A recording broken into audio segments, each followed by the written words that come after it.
Sleep is so important. We need it to live. And when we can't sleep, we're desperate for help.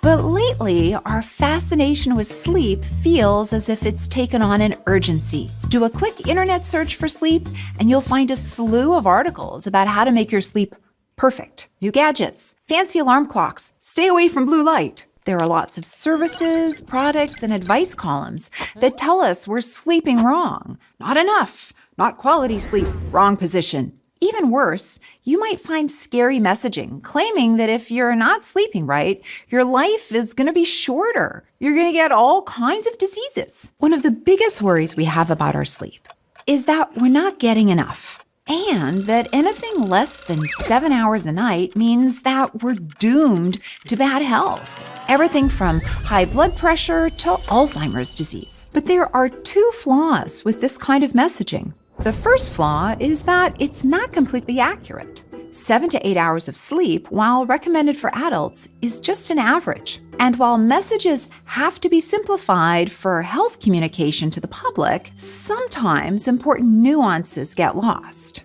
So yes, it's true that not getting enough sleep in the long term is associated with health problems like cardiovascular disease, diabetes, and depression, but fixating solely on 7 to 8 hours ignores the fact that there's a range of sleep that people need. The duration of a good night's sleep can be different for different people. Some adults need 8, but some are just fine on 6. The second flaw with this kind of doomsday messaging is that it can be counterproductive, especially for people who do have trouble sleeping. For instance, in 2019, it was estimated that 21% of adults in the US were wearing sleep tracking devices, and that number's probably growing. And I get it. It's fascinating to see how much sleep you've gotten each night and to know what part of your night was spent in deep sleep or dreaming. But having all of that sleep data is causing some people to become obsessed with it. So much so that it's leading to a condition some call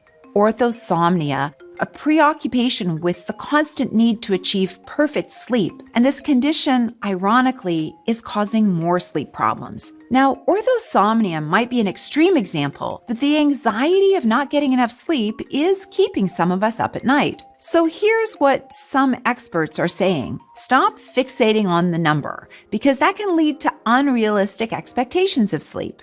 According to Dr. Colleen Carney, a psychologist and the head of the Ryerson University Sleep Lab, the basic questions you should ask yourself are, do I feel reasonably well rested during the day? Do I generally sleep through the night without disturbances? Or if I wake, do I fall back asleep easily? Can I stay awake through the day without involuntarily falling asleep? If your answers are yes to all three, you probably don't need to worry about your sleep. And if you're struggling with your sleep, instead of buying expensive blue light filters or fancy sleep trackers, try talking with your doctor to make sure there aren't any medical conditions that need to be explored first. Then, try evidence-based recommendations laid out by the American Academy of Sleep Medicine. What's really cool is that there's a highly effective therapy called Cognitive Behavioral Therapy for Insomnia, or CBTI. It doesn't have any medications involved, and it has a really low failure rate.